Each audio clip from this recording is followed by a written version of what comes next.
해나갔으면 좋겠습니다. 오늘 제가 리뷰할 논문은 제로샷 텍스트 투 이미지 제너레이션이라고 최근에 1월에 올라온 1월이 아니고 1월에 오픈AI 블로그에 올라온 다음에 최근에 아카이브에 공개된 페이퍼고 아마 많은 분들이 관심이 있으셔서 블로그 글이나 논문이나 이미 보신 분들이 많을 것 같은데요. 그래도 핫한 토픽인 만큼 첫 번째 발표로 한번 준비를 해봤습니다. 먼저 가볍게 인트로덕션을 소개해드리겠습니다. 이게 1월 5일에 거의 새해 선물처럼 두 가지 페이퍼를 오픈AI에서 공개했습니다. 첫 번째 페이퍼 클립이었고 컨트라스트 러닝을 이용했던 두 번째가 달리였는데요. 달리는 아티스트 달리랑 월리라는 픽사 캐릭터를 합쳐서 이렇게 이미지를 제너레이션하는 예술가다운 캐릭터의 이름을 붙였습니다. 한마디로 요약하면 텍스트를 받아서 이미지를 만드는 모델입니다. 근데 그 퀄리티가 엄청나게 잘 되니까 사람들이 많은 관심을 가지고 이런 멀티모달 태스크에서도 이런 접근들이 되네, 이런 것들이 새롭게 될 수 있네 라는 관심을 가지면서 많은 주목을 받았던 것 같습니다.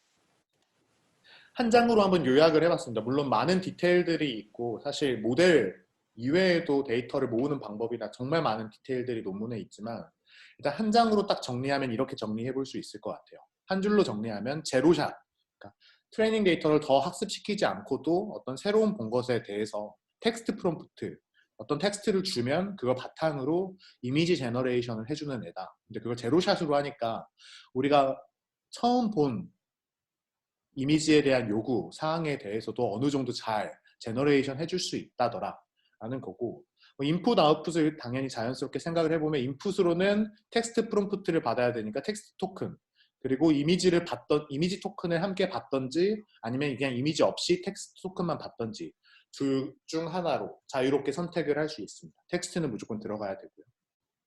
근데 중요한 건 이때 학습할 때 사용한 데이터의 양이 250 밀리언의 텍스트 이미지 페어예요. 즉 어떤 이미지에 거기에 해당하는 디스크립션 또는 캡션이 있는데 이걸 250 밀리언 샘플을 학습시킨 모델입니다. 그래서 아웃풋으로는 당연히 이미지 토큰들이 나오게 되고 이미지 토큰들이 나오면 그걸 바탕으로 디코딩을 해서 실제 이미지를 만들어내는 모델입니다. 모델은 크게 두 가지 스텝으로 나눠져 있는데요.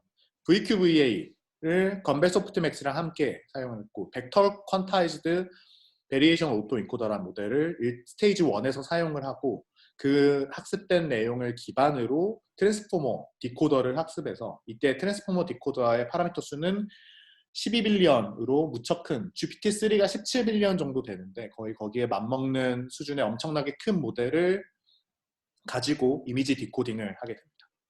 결과는 많은 분들이 보셨을 것 같은데 홈페이지 들어가서 체크해 보시는 게 가장 좋은 것 같아서 제가 링크를 준비했는데요. 보시면 이렇게 다양한 예시들이 있습니다. 예를 텍스트 프롬프트로 On illustration of a baby, daikon radish in a tattoo working on 이렇게 하면은 여기에 맞는 일러스트레이션이 나오죠. 무가 막 개를 끌고 있고 개를 산책하고 있고요. 가장 좀 유명한 예시로는 이런 아보카도 모양의 암체어를 만들어라 하면은 정말로 인터넷에 이런 거 검색해도 잘 안 나오거든요. 아보카도 암체어 이런 거 쳐도 잘 안 나오는데 어떻게 학습을 했는지 아니면 외웠는지는 모르겠지만 이렇게 잘 아보카도 모양의 의자를 만들어냅니다. 네, 전 좀 깜짝 놀랐던 결과들이 이런 건데요. 사실 VQA나 이런 태스크를 해보더라도 이런 글자를 인식하거나 만드는 행위들은 생각보다 다른 모듈로서 모델링이 되는 경우가 많은데 오픈 AI라고 써있는 간판을 만들어라 라고 하면 딱 이 글자에 맞게 예쁘게 이렇게 만들어줘요. 근데 이게 생각보다 되게 힘든 일이라는 건 아마 관련한 태스크를 해보신 분들은 아실 텐데요. 사실 이런 컴포지셔널리티나 이런 것들이 잘 돼야 되기 때문에 근데도 글자에서도 잘 되고 좀 재밌게 이 태스크는 이따가도 소개해 드리겠지만 글자만 준 게 아니라 텍스트 프롬프트를 주고 이미지 한 절반을 줘요. 이미지 절반을 주고 나머지 절반만 디코딩을 해봐라 라고 준 건데 이때 프롬프트가 위아래가 똑같이 고양인데 아래는 스케치야 라고 이미 텍스트 프롬프트를 줬는데 그때도 그러면 얘가 고양인데 원래 고양이고 그러면 아래에는 똑같이 고양이가 있어야 되는데 스케치니까 딱 그 스케치를 딱 그려줘요. 이런 식으로 사람들이 봤을 때 좀 와우 모먼트를 줄 수 있을 정도의 퀄리티를 라지 스케일 모델을 바탕으로 만들어냈다 라는 점에서 좀 많은 각광을 받았고요. 홈페이지에서 얘네들이 공개를 해놨는데 이렇게 예시들을 보시면 좀 바꿀 수 있게 해줘요. 어느 정도의 컴포지셔널리티 테스트를 해볼 수 있게. 예를 들어서 이걸 보시면 그린을 화이트로 바꾸면 거기에 맞는 결과들, 그리고 여기에는 체리 피킹을 하지 않았다, 그냥 그대로 붙였다라고 말하고 있는데요. 플락을 픽처 프레임으로 바꾸면 거기에 맞는 픽처 프레임, 펜타곤 모양도 헥사곤으로 바꾸면 펜타곤에서 헥사곤. 근데 이미지 퀄리티가 생각보다 되게 하이 퀄리티로 잘 나오는 걸 볼 수 있습니다. 이렇게 컴포지셔널리티도 좀 잘 언더스탠딩 하면서 이미지 제너레이션을 할 수 있는 또 하이 퀄리티로 결과들을 보여주기 때문에 많은 관심을 갖게 됐고, 어느 정도 이 텍스트 투 이미지 제너레이션 분야에서도 좀 와우 모먼트가 온 거 아니냐라고 판단을 하고 있습니다. 이제 본격적으로 인트로덕션을 시작하면 어떤 레이블이나 텍스트 컨디션을 바탕으로 이미지 제너레이션을 하는 거는 많이 연구가 되고 있었습니다. 가장 간단하게는 겐도 있고, VA에서도 디코딩 할 때 레이블 컨디션을 줘서 우리가 원하는 레이블에 맞춰서 이미지를 만든다든지, 아니면 이게 CUV 데이터셋에서는 새사진이나 꽃사진 이런 거에 디스크립션이 잘 나와 있는데요. 어떤 디스크립션을 주면 거기에 맞는 새사진을 만든다든지 이런 텍스트 투 이미지 제너레이션 테스트가 많이 연구가 되고 있었고요. 이렇게 컨디셔닝을 줘야 되는 이유는 퀄리티 자체도 잘 나오는 편이고, 중요한 건 이렇게 텍스트나 아니면 어떤 레이블 컨디션을 바탕으로 우리가 이미지를 제너레이션 할 수 있어야 실용적인 가치가 매우 크다는 가치가 있습니다. 이렇게 보시면 아주 퀄리티가 안 좋은데, 당연히 이런 제너레이션 된 이미지의 퀄리티를 높이기 위해서 많은 연구들이 있었습니다. 예를 들어서 겐 위주의 논문에서는 겐을 좀 스태킹해서 하이 퀄리티로 만들어보자, 하이 레졸루션으로 만들어보자, 이런 시도들도 있었고, 아니면 메모리 모듈을 넣어서 좀 하이 퀄리티로 만드는 작업들도 있었고, 이거는 우리나라 분이죠. 조재민 님께서 작년에 발표하셨는데, 다양한 멀티태스크 로스를 붙여서 학습을 시킨 건데, 그러면서 되게 다양한 접근들이 있지만 텍스트 투 이미지 제너레이션에서 좀 하이 피델리티를 달성해 나가고 있었습니다.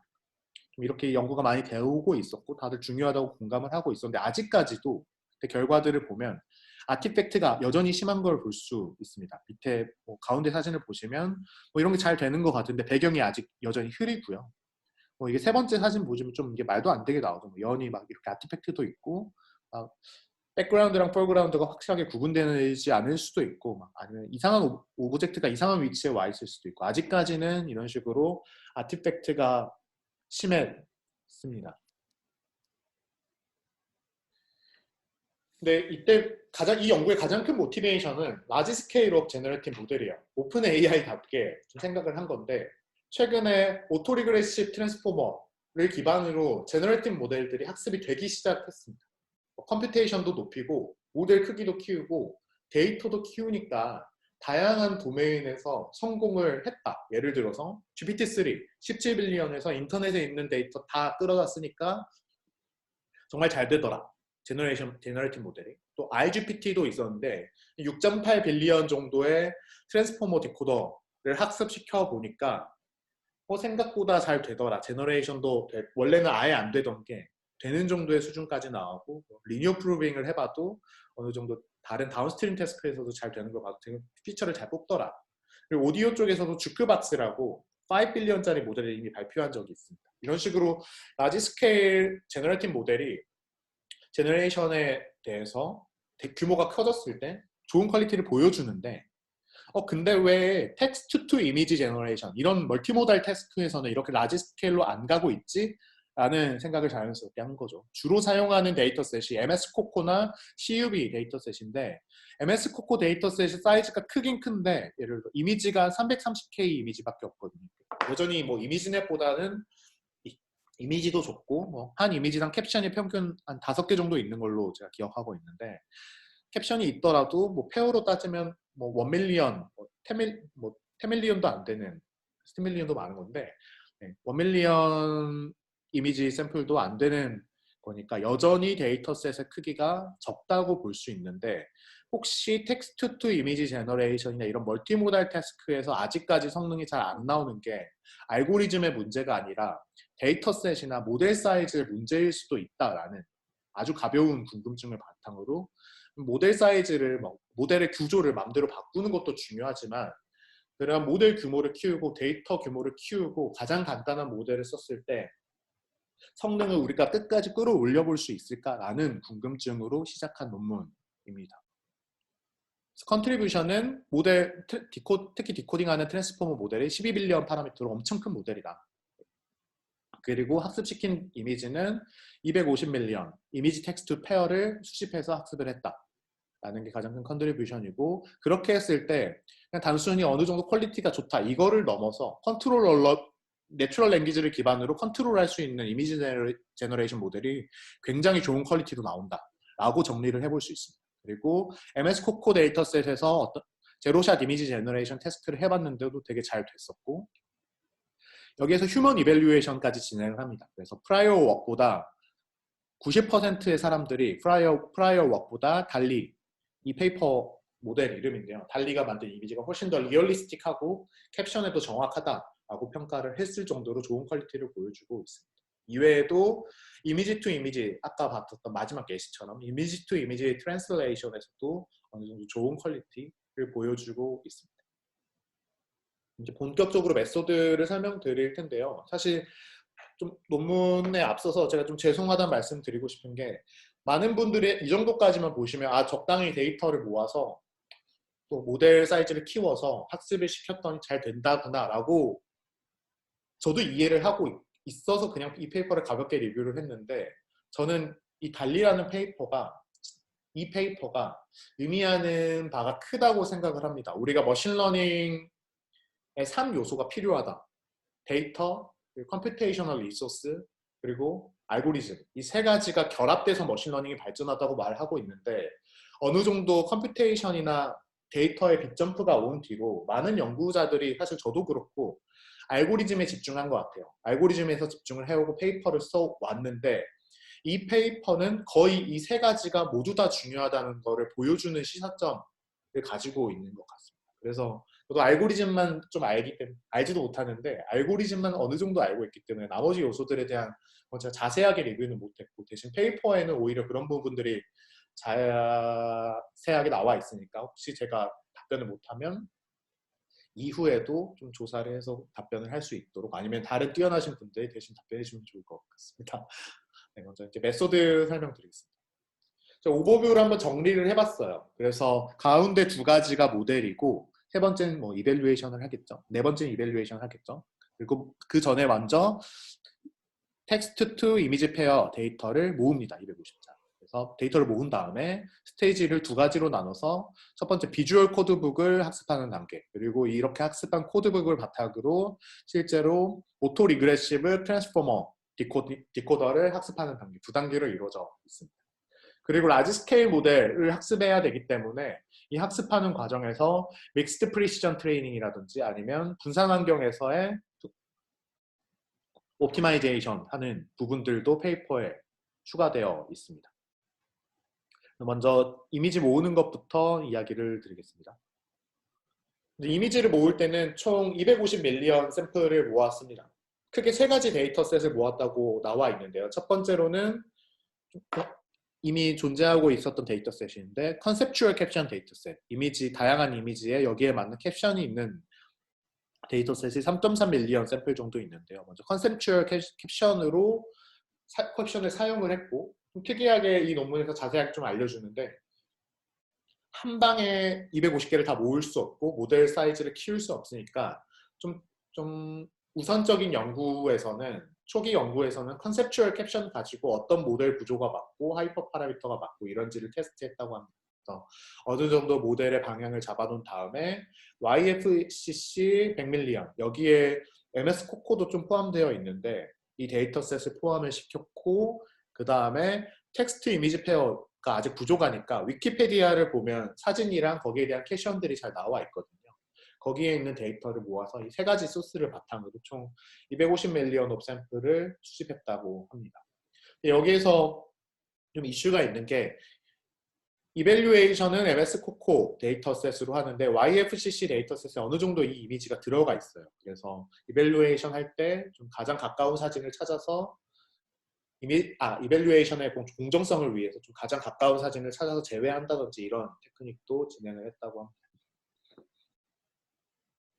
근데 그냥 모으면 안 되니까 당연히 캡션이 너무 짧으면 안 되고 잉글리시가 아닌 캡션이 있으면 제외를 하고 좀 눈으로 봤을 때 포토그래피드 온 뭐 날짜 이런 식의 데이터도 되게 많은데 이런 것들 다 쳐내고 에스펙트 레이쇼가 너무 말도 안 되게 뭐 좁거나 넓으면 이런 것도 좀 쳐냈다고 합니다. 가로로 길거나 세로로 너무 길면 어느 정도 좀 처리하는 것도 애매하고 전처리 단계에서 정보들이 많이 날아가기 때문에 에스펙트 레이쇼를 맞춰줄 때 이런 것들을 제외했다고 이 정도는 나와 있는데 제가 알기로는 이 정도가 되게 주요한 전처리 방식이지만 이외에도 수많은 전처리 과정을 많은 엔지니어들이 힘써서 진행을 했다고 알고 있습니다. 그래서 말로는 짧게 나오지만 이렇게 양질의 퀄리티 그 라지 스케일업 데이터를 수집할 때 엔지니어링이 생각보다 되게 중요한 요소인 것 같습니다. 실제로 정교한 엔지니어링 없이 데이터를 모아왔을 때 라지 스케일을 학습하더라도 데이터가 늘어난 양보다 생각보다 기대 효과가 낮게 되는데요. 그래서 좀 페이퍼에 나와 있지 않지만 많은 수작업들이 들어가 있는 걸로 파악되고 있습니다. 이렇게 텍스트 투 이미지 페어를 만든 다음에 이제 학습을 시키면 됩니다. 사실 이게 제너레이티브 모델이니까 GPT-3나 아니면 뭐 iGPT나 이런 다양한 모델처럼 그냥 제너레이티브 모델을 바로 학습하면 될 텐데요. 근데 이미지를 다룰 때 어느 정도 문제가 있습니다. 어떤 이슈냐면 그냥 iGPT Generative Pre-training from Pixel이라고 오픈AI에서 발표했던 논문인데 여기에서도 똑같이 하는 접근인데 그냥 트랜스포머 디코더에 픽셀 단위로 그냥 싹 넣어주면 되거든요. 그래서 여기 픽셀을 다 넣고 근데 디코더니까 당연히 미래에 있는 건 보지 못하는데 과거에 우리가 봤던 픽셀들 바탕으로 다음 픽셀 예측하고 다음 픽셀 예측하고 이거를 한 스텝씩 다 해주면서 학습을 하면 되는데요. 중요한 건 우리가 흔히 쓰는 예를 들어서 이미지넷 전처리하는 크기가 256x256 또는 224x24 이렇게 되는데 256x256을 픽셀 단위로 그냥 우리가 쭉 플래튼을 시켜보면 65,000개 정도의 길이가 나와요. 근데 RGB까지 고려하면 65,000 곱하기 3개의 길이가 나옵니다. 한 개의 픽셀을 그냥 RGB로 표현 안 하고 어떤 K-이미지 클러스터링을 한다든지 하나의 값으로 표현을 하더라도 65,000개의 시퀀스가 나오게 돼서 이걸 트랜스포머에 전부 넣어서 어텐션을 계산하는 게 스케일업을 하지 않고 사실 뭐 메모리 위에도 올라가지 않고 거의 학습이 현실적으로 불가능합니다. 그래서 첫 번째로 해줘야 되는 게 우리가 이런 이미지를 트랜스포머 디코더에 집어넣을 때 픽셀 단위로 넣을 수 없으니까 32x 32 또는 48x 48, 96x 96 이런 작은 사이즈로 단순히 리사이징을 해주거나 아니면 컴프레션을 해줄 필요가 있습니다. iGPT나 달리에서 사용했던 방법은 벡터 퀀타이즈드 베리에이션 오토 인코더라는 방법을 써서 256x256의 이미지를 32x32의 레이턴트 레프레젠테이션으로 먼저 바꾸는 작업을 진행하게 됩니다. 이때 이런 이미지를 공간을 좀 컴프레션 할 때 사용하는 방법이 VQVA라는 페이퍼고요. 베리에이션 오토 인코더에 대한 이야기를 하다 보면 끝이 없지만 가장 간단하게 생각해보면 결국에 어쨌든 큰 이미지를 좀 작은 이미지로 작은 피처들의 모음으로 표현한 다음에 그걸 바탕으로 다시 리컨스트럭션을 하는 게 핵심입니다. 즉 어차피 이 이미지를 리컨스트럭션 할 수 있는 작은 피처들의 오토 인코더와 같이를 가지고 있으면 그게 우리가 가지고 있는 데이터의 레이턴트 레프레젠테이션이고 핵심적인 표현들이니까 그걸 바탕으로 모델링을 하면 좀 더 효과적으로 시퀀스의 길이를 줄일 수 있다는 장점이 있습니다. 여기에서는 VQVA를 썼고요. VQVA 잠깐 소개해드리면 간단합니다. 베리에이션 오토 인코드 그대로 하는 건데 달라지는 게 레이턴트 레프레젠테이션에 카테고리컬 랜덤 베리어블이라는 가정이 들어가고 G에 대한 프라이어가 유니폼이라는 가정이 들어가서 좀 식이 간단하게 나옵니다. 근데 여기서 카테고리컬하게 쓴다는 말이 코드북을 만든다 이런 말이랑 같게 표현이 되는데요. 조금 더 쉽게 설명을 해보면 결국에 어떤 이미지가 있으면 CNN을 태웁니다. CNN을 태워서 32x32 피처맵을 뽑아요. 그 다음에 이제 각각의 피처맵들이 있는데 이 피처맵들 뽑힌 걸 바탕으로 코드북을 업데이트 칩니다. 어떻게 보면 우리가 메모리 어그멘티드 뉴런에서 메모리라고 생각을 할 수도 있고 스와브 같은 셀프 슈퍼바이스드 클러스터 베이스드 셀프 슈퍼바이스드 러닝에서의 그 메모리 클러스터 센트로이드 모듈들이라고 볼 수 있는데 피처들이 뽑히면 비슷한 거는 뭐 같은 메모리에 업데이트하고 같은 코드북에 업데이트하고 다른 거는 다른 위치에 업데이트를 하면서 코드북을 이렇게 만들어요. 그래서 이 레이턴트 스페이스에서 하는 게 이렇게 인코딩된 피처를 그대로 사용하는 게 아니라 그걸 바탕으로 코드북에서 그 예를 들어서 1번 포지션이라고 생각하면 이 위치의 레이턴트 피처랑 잘 맞는 애를 인베딩 스페이스에서 가져와서 얘는 1번 코드가 얘랑 비슷하네 하면은 여기서 뽑힌 피처를 그대로 안 쓰고 이 코드백의 피처를 그냥 씁니다. 난 1번 피처 쓸래. 여기는 2번이야. 여기는 3번 피처야. 여기는 53번 피처야. 라고 사용을 하고 이렇게 선택된 코드들의 조합을 바탕으로 다시 디코딩을 해서 원래 이미지를 리컨스트럭션 한다고 생각을 하시면 될 것 같습니다. 즉 트레이닝 이미지를 다 리컨스트럭션 하는 과정에서 학습할 때 나오는 레이턴트 피처들을 가지고 우리 트레이닝 데이터를 표현할 수 있는 핵심적인 비주얼 피처에 대한 코드, 여기에서 한 8,000개 정도 쓰는데 8,192개 정도 쓰는데 한 8,000개 정도의 피처들의 모음을 우리가 미리 한 개 모아놓는 거예요. 그래서 이후 작업에서는 원본 이미지를 안 쓰고 우리가 32x32로 컴프레션 했을 때 나왔던 그 코드를 사용하자라는 컨셉입니다.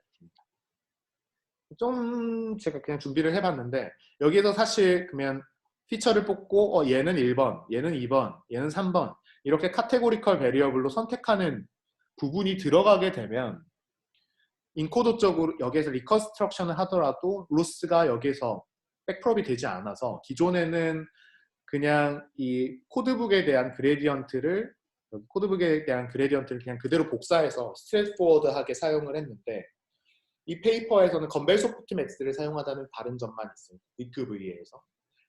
달리에서는 어느 정도 코드 수도 늘어나고 데이터 수도 늘어나고 좀 더 그래서 로버스트하게 학습하고 싶어서라고 저는 생각을 하고 있는데 그렇게 딱 나와 있진 않고 그냥 단순히 스트레이트포워드하게 사용하는 거 말고 건벨 소프트맥스를 써서 카테고리컬 베리어블을 좀 컨티뉴어스 베리어블로 어느 정도 릴렉세이션 시킨 다음에 인코더 쪽으로도 백프로빗 타게 탈 수 있게 사용을 했습니다.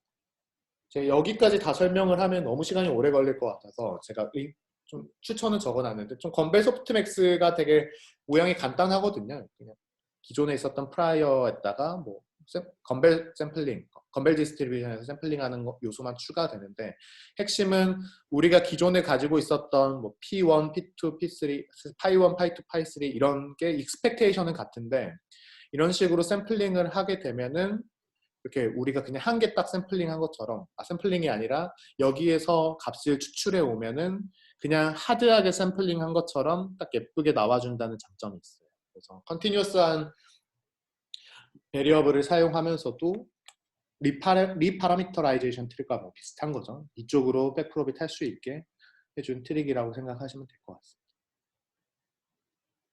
어쨌든 핵심은 좀 이런 테크니컬한 디테일 하나하나의 디테일을 넘어가서의 핵심은 결국에 256by 256 이미지를 32by 32의 코드북에 있는 표현들로 바꾸는 작업을 진행을 해주고요. 근데 그걸 바탕으로 다시 리컨스트럭션 했을 때 결과를 보니까 당연히 좀 희미해져요. 블러해집니다. 왜냐하면 우리가 컴프레션을 하고 어떻게 보면 정보를 어느 정도는 날리고 다시 복원한 거기 때문에 학습이 잘 되더라도 예를 들어 글자 같은 경우에는 살짝 블러해지는 경향이 있고 여기 고양이들도 살짝 이렇게 바운더리가 블러해진 게 좀 보이죠. 또 이런 선 같은 경우에는 좀 이렇게 블러해져서 없어지는 경우나 이런 것들이 있긴 한데 그래도 전체적인 맥락을 보존하면서 정보들을 보존하면서 효율적으로 이미지의 사이즈, 이미지 토큰 시퀀스의 길이를 줄일 수 있다는 장점이 있습니다. 그래서 먼저 이렇게 VQVA를 학습을 해서 8192개의 코드북을 만들어 놓은 다음에 이 코드북을 기반으로 트랜스포머를 태우게 됩니다. 이렇게 비주얼 코드북을 만든 후에 우리가 256by 256 이미지가 32by 32 토큰, 코드북에 있는 코드들의 32by 32 토큰으로 만들어지고요.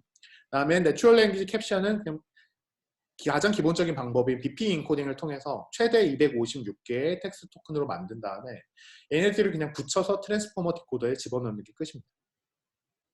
그래서 이 빨간색을 기준으로 왼쪽이 내추럴 랭귀지 퀘스천, 내추럴 랭귀지 캡션, 오른쪽이 이제 이미지 토큰인데요.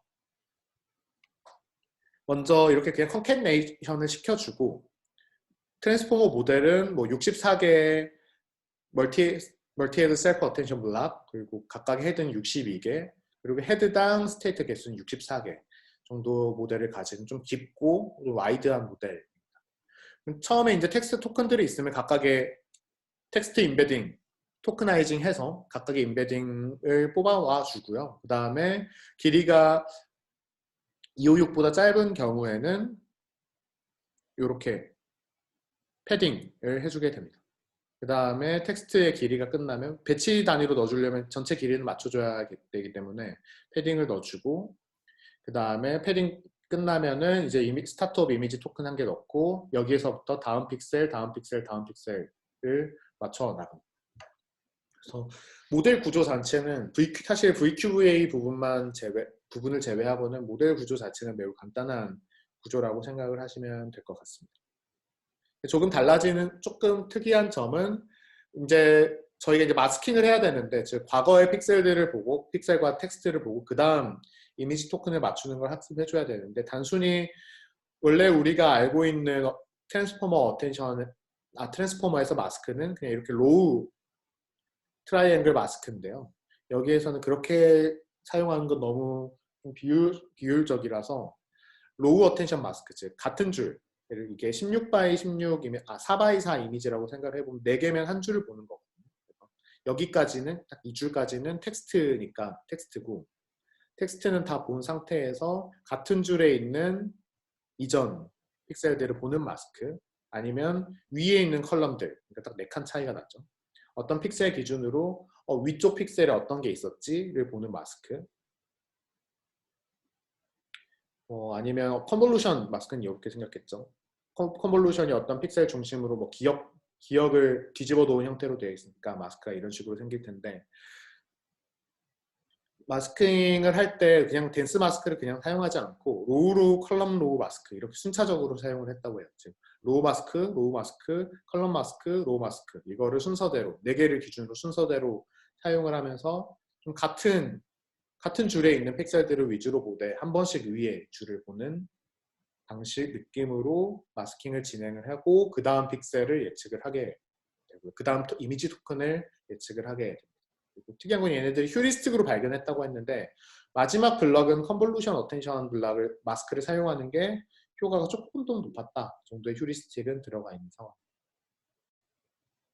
그래서 디코딩하는 과정이 그림으로 보면 잠깐, 이게 IGPT 논문에서 가져온 건데요. 그냥 처음에 스타트 토큰이 나오면, 그리고 이 뒤에는 앞쪽에는 텍스트 토큰들이 있겠죠. 그러면 이미지 토큰이 스타트하면 그 다음 토큰 예측하고, 실제로 이제 그러면 이 회색까지 있었을 때는 그 다음 토큰 예측하고, 그 다음 토큰 예측하고, 그리고 어텐션 할 때는 전체가 막 다 연결되어 있는 게 아니라, 예를 들어서 이 청록색을 예측할 때는 이 뒤쪽에 있는 토큰들은 보지 못하고 이전에 나왔던 토큰들을 중심으로 그 다음 토큰 예측하고 그 다음 토큰 예측하고 하는 방식으로 간단한 트랜스포머 디코더라고 생각하시면 되겠습니다.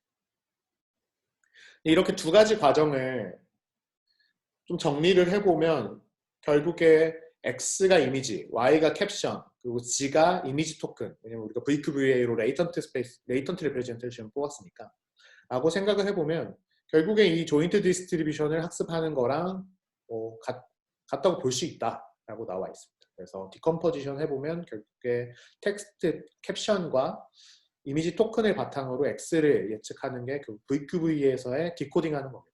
G가 있는 상태에서 원래 X를 다시 디코딩 해주는, 리컨스트럭션 해주는 부분, 아니면 내추럴 랭귀지 캡션과 이미지 토큰이 주어졌을 때 얘네들 사이의 관계를 예측하는 거는 오토 리그레시브한 방법으로 트랜스포머 디코더가 학습을 하고 있습니다. 이렇게까지가 단데요. 이게 다거든요. 그래서 데이터 엄청 모으고 VQVA로 이미지 토큰을 좀 더 경제적으로 만들어주고, 모든 이미지를 256 by 256을 쓸 수 없으니까, 그 다음에 텍스트랑 이미지를 붙여서 트랜스포머 디코더를 학습했다. 이 정도로 요약을 할 수 있는데 중요한 건 우리가 사용하는 모델이 엄청 크니까 GPU 하나에 올라가지 않아요. 그렇기 때문에 좀 라지 스케일 업 트레이닝을 효율적으로 하기 위해서 믹스드 프리시전 트레이닝과 분산 학습 환경에서의 옵티마이제이션을 함께 진행하게 됩니다. 먼저 믹스드 프리시전 트레이닝을 왜 하냐면 우리가 플로팅 포인트 32빛을 사용하게 되는데 이걸 16빛으로 줄여도 크게 차이가 없다 이런 연구들이 있거든요. 근데 이렇게 16빛 또는 뭐 8빛 이런 식으로 비트 수를 프리시전을 줄이게 되면 일단 GPU 메모리를 아낄 수 있고 트루풋도 높일 수 있어요. 이런 장점들이 있기 때문에 기본적으로 달리에서도 믹스드 프리시전 트레이닝을 사용을 했고요. 그리고 분산 환경에서 학습을 해야 되는데 여러 머신들끼리의 통신을 계속 해줘야겠죠. 근데 이런 상황에서 너무 큰 모델을 기반으로 파라미터를 서로 쉐어를 하고 있으면 모든 파라미터들을 전부 다 올리듀스를 하거나 이러고 있으면 당연히 컴퓨테이셔널 바틀넥이 되기 때문에 이런 부분에서 어느 정도 해결해야 된다라고 정리를 했습니다. 이런 게 사실 왜 필요하냐면 이런 것들을 아예 안 했을 때는 그냥 한 12빌리언짜리 모델을 크기를 계산해보면 한 50GB 정도 되거든요. 32빛으로 계산했을 때.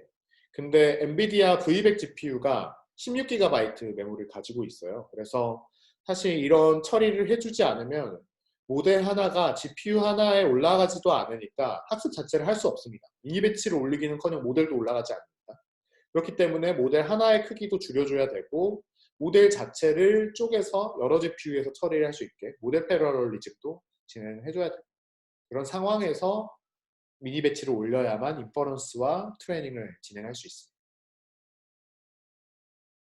그래서 첫 번째로 여기선 일단 16빛 프리시전을 사용하게 되는데 중요한 건 기존에는 그냥 16빛 프리시전으로 바꿔도 학습이 잘 됐는데 이렇게 큰 모델을 학습시키기가 잘 안 된다는 게 있습니다. 언더플로우라는 현상 때문에 안 된다고 여기에서 말하는데요. 그래서 언더플로우 현상을 해결하기 위해서 모든 레지듀얼 블락마다 그레디언트 스케일링이라는 방법을 사용을 했습니다. 그림으로 보는 게 편하실 것 같아서 일단 호성님 블로그에서 함께 포왔는데 일단 스케일링은 기본적으로 믹스드 프리시전 트레이닝에서 하게 되는데요. 예를 들어서 전체 데이터 표현 범위가 이렇게 길게 있다고 보면 그리고 원래 우리의 데이터가 뭐 이렇게 첫 번째 커브로 그려져 있다고 봤는데 만약에 16비트 프리시전은 당연히 앞에 있는 부분이나 지수 부분이나 아니면 나머지 실수부를 구분해서 저장을 하게 될 텐데 당연히 비트 수가 줄어드니까 지수 부분의 범위도 줄어들게 돼요. 근데 16빛으로 줄였을 때 지수 부분으로 표현할 수 있는 범위가 이 정도가 된다면 만약에 원래 32빛으로 표현했을 때 이 왼쪽에 위치해 있던 애들은 다 0으로 잘려버리게 됩니다. 그렇기 때문에 얘를 스케일링을 해서 이쪽으로 옮겨주고 다른 식으로 표현해주는 어느 정도의 스케일링이 필요한데 기존에 이렇게 모든 레지듀얼 블락에 같은 스케일링 룰을 적용을 해줬는데 이렇게 빅모델로 갔을 때는 레이어 바이 레이어로 좀 이런 스케일링 룰이 다를 수 있어서 이 페이퍼에서는 각 레지듀얼 블락마다 백월드 패스에 스케일링 모듈을 따로따로 달아줬습니다. 그래서 각각의 모듈마다 서로 다른 스케일을 가져서 얘가 표현하는 그레디언트가 16빛 프리시전의 표현 범위 안에 들어올 수 있도록 지수 부분을 조절해 준다든지 일을 먼저 해주고 그걸 기반으로 백프롭을 태운 다음에 다시 원래대로 바꿔주는 언스케일 부분을 명시적으로 각 레지듀얼 블락에 백월드 패스에 추가된다는 엔지니어링이 들어갔습니다. 또한 이제 모델 패러럴도 해줘야 되는데요. 한 GPU의 모델 이게 오른쪽으로 8칸이 전부 다 모델이라고 봤을 때 모델 전체 크기라고 봤을 때 한 GPU에 이 8개가 다 안 들어가니까 당연히 모델 자체를 레이어를 기준으로 8개를 쪼개가지고 모델 패러럴로 사용을 하게 됩니다. 그리고 뭐 올게더, 리듀스 스캐더 이런 오퍼레이션을 사용을 하게 되는데요. 중요한 건 여기서 바틀넥이 이렇게 한 머신 안에서 모델 패러를 해서 모델을 올리더라도 머신과 머신 간 통신할 때 이 모델 전체를 올리듀스 하는데 통신 비용이 너무 많이 들어간다는 단점이 있습니다. 즉 각각의 머신에서 모든 파라미터에 대해서 그레디언트를 계산을 한 다음에 이제 그걸 싱크를 맞춰줘야 되니까 올리듀스 연산을 해줘야 되는데 모델 전체를 올리듀스 연산을 해주면 여기에서 통신 비용이 너무 많이 든다는 거예요. 그래서 파워 SGD라고 유립스 2019년에 발표된 페이퍼인데 이 그레디언트 매트릭스 액티베이션 그레디언트인데 인풋 피처, 아웃풋 피처 있었을 때 얘를 그대로 다 사용을 하지 않고 머신 간의 얼리듀스를 연산을 할 때 얘를 팩토라이제이션해서 로우랭크 팩토라이제이션 한 거죠. 그래서 이 전체를 사실 이 팩토라이제이션 하면 좀 더 적은 크기의 벡터로 컴프레션을 해서 표현을 할 수 있잖아요. 그래서 이렇게 팩토라이제이션 한 그레디언트 정보를 가지고 머신들 간의 얼리듀스 연산을 진행을 해주도록 구현을 했습니다.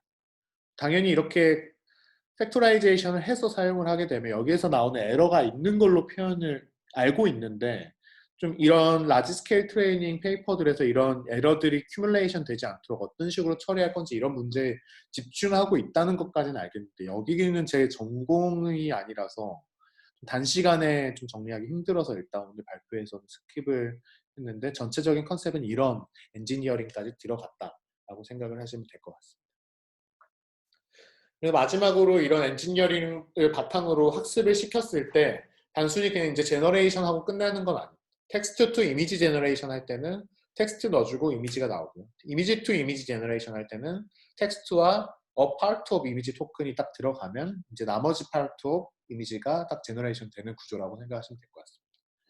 근데 이거 그냥 이제 딱 나온 걸 그대로 쓰지 않고 우리가 이미지 디코딩을 할 때 샘플링을 해주기 때문에 멀티노미얼 디스트리뷰션을 가지고 이렇게 한 장만 딱 쓰는 것보다는 일단 여러 장 만들어 놓고 오픈 AI가 달리와 함께 공개한 클립이라는 모델이 있습니다. 클립은 이제 텍스트랑 이미지랑 받아서 컨트래스티브 러닝으로 조인트 리프레젠테이션을 학습한 건데 거기에서는 텍스트랑 이미지랑 주어지면 얘네들이 얼마나 비슷한지 매칭 스코어를 계산을 할 수 있어요. 그래서 텍스트 프롬프트 처음에 우리가 기본으로 줬던 텍스트 프롬프트 그리고 실제로 이 모델을 만들었던 이미지 이 두 가지에 대한 매칭 스코어를 계산한 다음에 클립 모델 가지고 탑 K를 계산해서 스코어가 가장 높은 이미지를 실최종 제너레이션한 테스트 샘플로 사용을 하게 됩니다. 이런 프로세스를 바탕으로 좀 실험 결과들이 나와 있는데요. 사실 저는 이 방법론을 이렇게 좀 정리를 하면서 진짜 뭔가 페이퍼가 항상 저도 쓰면 알고리즘 위주로만 거의 사용하게 되고 엔지니어링을 알고리즘 구현하기 위해 좀 수단이 됐는데 정말 이제는 뭔가 빅점프를 이뤄내려면 데이터 모으는 거 그리고 빅모델을 엔지니어링 하는 거 그리고 거기에 맞게 알고리즘적으로 잘 이해하는 거 이 세 박자가 갖춰지지 않으면 힘들겠다. 나는 좀 인사이트를 얻어서 좀 현타도 맞지만 되게 중요한 포인트로 이 페이퍼 시사점을 좀 얻어갔고요. 이렇게 나왔던 어떻게 보면 이런 머신러닝 크로스 펑셔널 팀이 만들었던 연구 결과를 바탕으로 한번 결과를 한번 봐보겠습니다. 먼저 학습은 처음 스테이지에서 VQVA는 8192개의 코드북 벡터를 사용을 했습니다. 그렇게 되면 바틀넥 피처가 딱 256바이 256바이 3이 들어가서 32바이 32바이 8291 레이턴트 피처가 딱 나오죠. 그리고 어느 정도 트릭으로 인코더의 끝, 디코더의 시작 부분에 원바이원 컨볼루션을 사용해서 이 채널 수 맞춰주는데 좀 효율적으로 사용했다고 합니다. 그리고 코사인 러닝을 사용하고 VQVA 학습할 때는 트레이닝 데이터는 똑같이 250 밀리언 이미지를 사용을 하게 되는데 총 64개의 V100 GPU를 사용했고 GPU당 8개의 배치 사이즈가 들어가서 총 512 배치 사이즈를 사용을 해서 3밀리언 이터레이션, 300만 이터레이션이죠. 300만 이터레이션을 돌면서 모델을 학습했다고 합니다. 그리고 이렇게 VQVA를 학습해서 32바이 32바이 8292 데이터 피처를 뽑을 수 있게 이제 모델이 되면 어떤 이미지가 들어오면 먼저 이렇게 코드북을 바탕으로 피처맵을 뽑고 학습했던 트랜스포머의 크기가 64개 레이어, 62개 헤드, 그리고 헤드당 스테이트 사이즈, 히든 스테이트 사이즈가 64개고요. 텍스트는 BP 인코딩 사용하고 최종적으로 이마 모델을 사용을 하는데 당연히 GPU에는 이마 모델을 사용할 수 없기 때문에 CPU로 복사 붙여 넣기 했다고 합니다. 아마 여기에서도 어느 정도 좀 연산이 버틀넥이 있었을 것 같은데 그래서 225 업데이트마다 이마 모델 업데이트를 했다고 하고요. 근데 이렇게 저는 처음에 이 페이퍼의 자세한 수치를 보기 전에 왜 이렇게 뭐 엔지니어링 할 수도 있지라고 생각을 했는데 이 부분 보니까 왜 엔지니어링 했는지 확실해졌어요. 얘네들이 총 배치 사이즈가 1024개예요. 1024개인데 학습할 때 1024개의 V100 GPU를 사용했습니다. 즉 평균적으로 계산을 하면 GPU 한 개당 배치 사이즈가 한 개씩 올라간 거예요.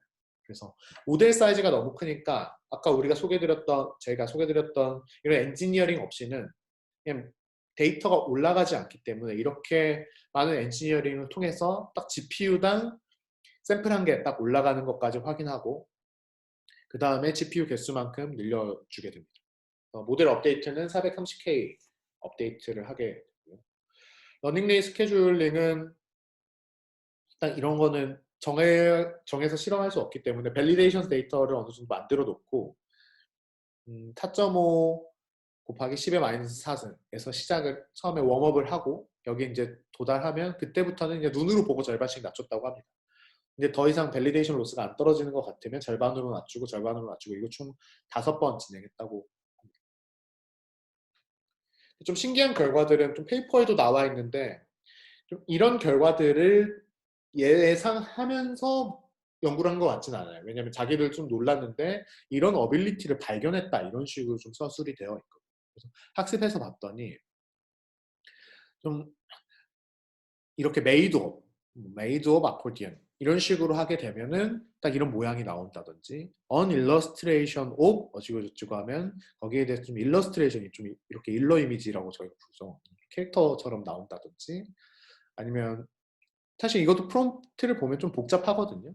그냥 단순히 뭐 네온 사인 that leads back prop 이게 아니라 이거 주고 네온 사인 that leads back prop 한 번 더 주고 back prop 네온 사인 이렇게 딱 붙여졌을 때 이렇게 나오는 걸 볼 수 있는데 아직까지 텍스트 프롬프트를 어떻게 주는지에 따라 나오는 이미지나 그런 게 달라지긴 하지만 그래도 어느 정도 잘 찾는다면 이렇게 예쁜 이미지를 만들 수 있다고 볼 수 있습니다. 그리고 여기에서도 좀 만들어 놓고 해봤는데 되는 것 같은데 절반은 이미지 주고 나머지 절반 비워놓은 다음에 나머지를 채우게 했을 때 그래서 디코더에 한 여기까지 절반까지는 토큰이 들어간 거죠. 그리고 나머지 이제 절반을 디코딩 했을 때 위아래가 똑같고 아까 봤었던 아래는 스케치야라고 하면 아래가 딱 스케치처럼 예쁘게 나오는 것도 볼 수 있습니다. 이런 것들을 보면서 좀 예상하지 못한 결과지만 좀 릴라이어빌리티나 컴포지셔너빌리티나 아니면 이미지 투 이미지 트랜스레이션이나 이런 데에서도 좋은 결과, 생각보다 또 퀄리티가 높은 결과를 보여줄 수 있다는 좀 재밌는 결과를 보여주고 있습니다. 네, 이미지 투 이미지 트랜스레이션 예시들이 다양해가지고 제가 좀 더 넣어봤는데 뭐 색깔 바꿔준다든지 이렇게 생각보다 정말 다양하게 되거든요. 우표도를 만들어줄 수도 있고 여기 보시면 two panel image of the exact same cat 두 동일한 고양이가 있는데 위에는 고양이 사진이고 아래는 고양이가 선글라스 끼고 있네 하면 딱 그 고양이가 선글라스 끼고 있는 듯이 좀 깜짝 놀랄 만한 결과들을 많이 보여주고 있습니다. 그러면 아직 이런 텍스트 프롬프트 정하는 게 어느 정도 체리 피킹이 필요하겠지만 이 정도의 컨트롤러빌리티를 준다는 말은 되게 어플리케이션으로서 다양하게 사용해 볼 수 있는 시작점이 될 것 같다고 생각이 개인적으로 들었습니다. 또 이외에도 정량적으로 FID나 인셉션 스코어를 계산을 해봤는데요. FID는 이거 위에 있는 거, 인셉션 스코어는 아래에 있는 그래프들이고 FID는 당연히 낮으면 좋은 거, 인셉션 스코어는 높으면 좋은 건데 보시면 이게 잘 안 보이는데 페이퍼에서도 잘 안 보이게 되어 있더라고요. 확대를 해야만 보이게 되어 있더라고요. 이 보라색이 달리예요. 달리인데 MS 코코 같은 걸 보면 MS 코코는 달리가 잘 되거든요. 잘 됩니다. X축은 이게 좀 이미지 자체가 좀 블러해지니까 블러해진 이미지를 바탕으로 그 블러할 때 주는 레디어스를 넓혀가면서 평가를 한 건데 레디어스가 넓어지면 넓어질수록 당연히 퀄리티가 더 안 좋아지겠죠. 블러해졌습니다. 그래도 모든 케이스에서 달리가 항상 좋은 걸 볼 수 있었어요. MS 코코에서는. 근데 CUV 데이터셋은 새 사진이거든요. 새 사진. 근데 이런 데이터에서는 제일 성능 안 좋은 걸 볼 수 있습니다. 그래서 좀 이 페이퍼에서도 좀 CUV 같이 좀 도메인이 좀 특수한 태스크 같은 경우에서는 달리가 아직 잘 못하는데 그렇기 때문에 이렇게 달리 같은 빅 모델이 있어도 어떤 스페시픽한 태스크를 위해서 파인 튜닝을 어떻게 할 건지, 사실 이런 제너레이티브 모델을 파인 튜닝하는 어프로치는 저는 잘 아직 모르는데 걔네에서 좀 있었던 것 같긴 한데, 그런 것들이 퓨처워크로 남아 있는 것 같다라고 좀 가볍게 시사를 해주고, 리랭킹 할 때 사용한 제너레이션한 샘플 수에 따라서도 그래프를 보여주는데, 당연히 샘플을 많이 만들어 놓고 리랭킹을 해서 최종 샘플로 사용을 하는 게 성능이 더 좋아진다는 것을 볼 수 있습니다. 또 CUV 데이터셋에서 잘 안 나왔다고 해서 한번 얘네들이 그걸 레포트를 해주는데요. 보시면 알겠지만 되게 뭐 이런 건 좀 잘 나온 것 같은데, 이런 걸 보면 아티팩트도 심하고 블러도 되게 심하게 있고 아직까지는 좀 엄청 안 나온 걸 볼 수 있습니다. 근데 사실 이게 좀 어려워요. 왜냐면 딱 세대만 있기 때문에 디스크립션도 엄청 구체적이거든요. A small bird with a gray hat and gray nape with gray, black and white covering 이런 식으로 되게 복잡해요. 그래서 인터넷에서 그냥 쭉 크롤 했던 데이터를 가지고 학습시키니까 이렇게 구체적인 일까지는 아직까지 못하고 있는 것 같습니다. 네, MS 코코 같이 좀 이렇게 내추럴 씬에서 나오는 오브젝트들을 엄청 잘 제너레이션 하는 걸 볼 수 있어요. 특히 샘플하는 개수를 늘려줬을 때 512개를 샘플했을 때 그 중에 제일 잘 되는 거 한번 봐봐 하고 가져와 보면 바이크를 타고 있는 사람인데 딱 그 젊은 남자가 타고 있죠. 얘도 이건 좀 잘 블러가 좀 심하지만 안 됐지만 얘도 좀 잘 나오고, 얘 그림이지만 잘 나왔죠. 블러 심하지만 되게 woman and a man standing next to bush bench 해도 딱 벤치에 이렇게 슉슉 딱 512개 뽑으니까 진짜 딱 벤치에 이렇게 앉아있는 한 명 앉아있고, 사실 네, 남자 앉아있으면 안 되는데 이렇게 나와 있고, 그래도 얘는 서 있는 게 나오고, 근데 한 개 뽑았을 때 아직 잘 안 되는 거 볼 수 있고, 그래서 사실 너무 자세히 보면 아직까지 좀 갈 길이 멀어 보이긴 하는데 이런 면에서는. 근데 제너레이션 트레이닝 때 사용한 샘플과 비슷한 거에 대해서는 아까 봤던 예시점 되게 잘 만들어 주기 때문에 좀 좋은 성능을 보여주고, 아직까지 좀 성능 임프루먼트에 좀 길은 남아 있는 것 같다, 된다는 정도는 보였다의 의미는 있는 것 같습니다. 마지막으로 휴먼 이밸류에이션을 하는데요. 기존 대조군이 DFGAN이라는 모델이 있었다고 하는데요. DFGAN과 달리가 만든 이미지 이렇게 딱딱 보여주고 설문조사로 어떤 게 더 리얼리스틱한지, 그리고 캡션이 사실 이건데 A man walks across the street with a stop sign in the foreground 이건데, 이 캡션이 이거일 때 어떤 이미지가 더 정확하니, 이 두 가지를 평가를 했습니다. 리얼리스틱 그리고 accuracy 두 가지 예측했을 때 5명의 워커가 일을 했거든요. 근데 지금 이 박스 친 게 메저리티 보팅 했을 때 이제 이긴 건데 90%가 넘는 통계적인 비율로 달리가 만든 게 기존에 있었던 DF 겜보다 더 리얼리스틱하고 애큐레이트하다라는 평을 받았습니다. 정리를 해보면 VQA 이런 거, 저도 사실 요즘에 이쪽 관련한 페이퍼들을 보느라 베리에이션 오토인코드 하나 봐서 좀 자연스럽게 읽었는데, 그런 부분의 디테일까지 파고 들어가면 좀 복잡할 수 있는데, 핵심은 결국에 텍스트 투 이미지 제너레이션을 오토 리그레시브 트랜스포머로 그냥 통으로 학습을 시켰고, 그때 이미지는 너무 픽셀이 많으니까 VQVA라는 방법을 써서 퀀타이즈 시킨 다음에 코드북을 썼다.